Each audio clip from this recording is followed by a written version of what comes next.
Bienvenidos al canal, mi nombre es Selene y este es el canal de Alma de Jinbank. Hoy os quiero hablar sobre los duendes del hogar. Muchos de vosotros habréis escuchado leyendas según la creencia que se extinguió, pero que hasta en épocas recientes se conocía en Europa. Hay genios benefactores de la casa y en Cataluña tenemos al Follet. Debemos situarnos en un contexto histórico, los primeros siglos de la Edad Media en que se crearon las leyendas. Las familias que se unían formaban una sola y no se atrevían a distribuir sus casas a las afueras de las cercanías.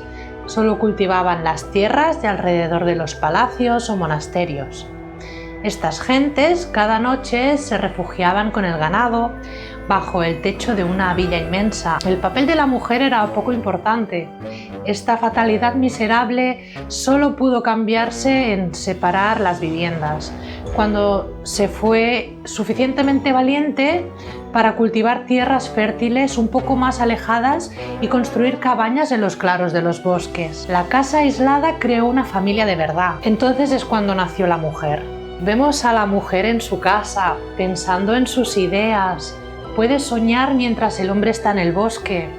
En cambio, la cabaña oscura, húmeda, con aperturas donde se cuela el viento, tiene algunos rincones oscuros donde la mujer depositará sus sueños. En este espacio evoca las cosas que le decía su madre, su abuela, cosas antiguas que durante siglos han pasado de generación en generación, de mujer a mujer, la creencia en los espíritus locales, la creencia de una religión familiar. En este mundo singular, dedicado a las hadas y los duendes, sus lugares están situados en las piedras, en el corazón de los robles, y en invierno ellos también lo pasan mal.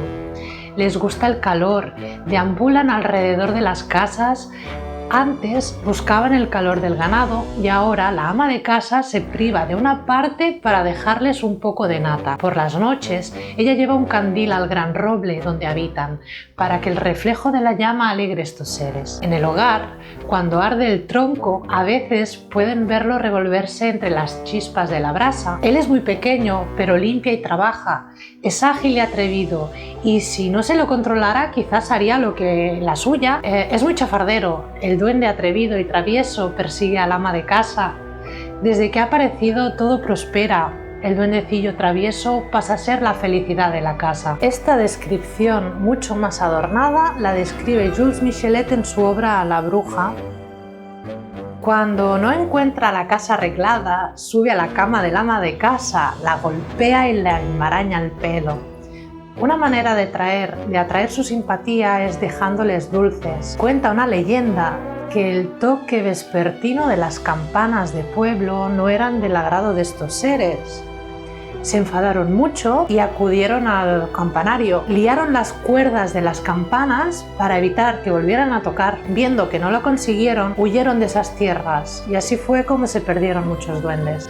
Cabe destacar que la creencia en los espíritus del lugar procede de un culto mucho más antiguo atestiguado por romanos.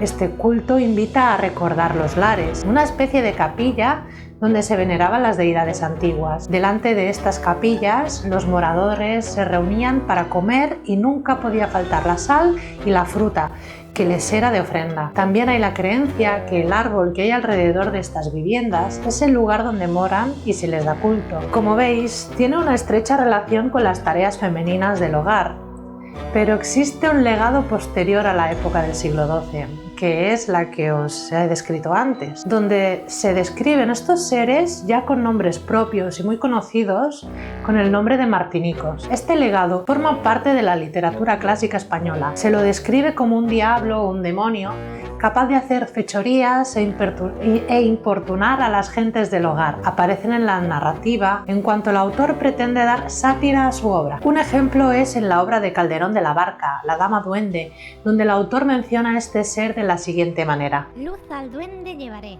que es hora que sea servido, y no esté a oscuras. Aquí ha de haber una cerilla, en aquella lamparilla, que está murmurando allí. Encenderla ahora puedo. Oh, qué prevenido soy. Y entre estas y esas otras voy. titiritando de miedo. Caro Baroja los menciona en su obra. Dice que viven dentro de las casas, en montañas o cuevas, y suelen espantar tomando formas fantásticas. Y por esta razón se dijeron trasgos. Otros autores los describen en apariencia y su comportamiento.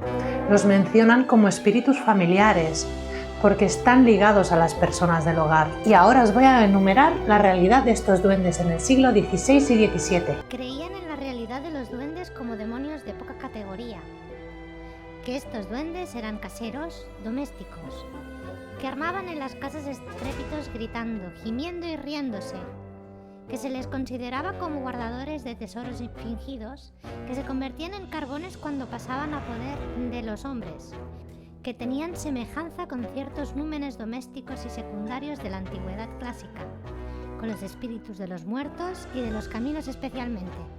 Os invito a averiguar las leyendas que rondan acerca de este ser mítico. Como sabéis, en cada leyenda hay una moraleja, y cierto es de las moralejas que nos enseñan una lección, y es de bien nacido ser agradecido. Y hasta aquí el vídeo de hoy, espero que os haya resultado interesante. Si os interesa, suscribiros al canal, dadle un me gusta, me ayudaréis un montón.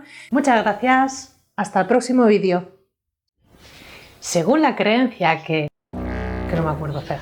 Según la creencia que se extinguió, pero que hasta en época... Espera, a ver si me acuerdo, Según la creencia que se extinguió,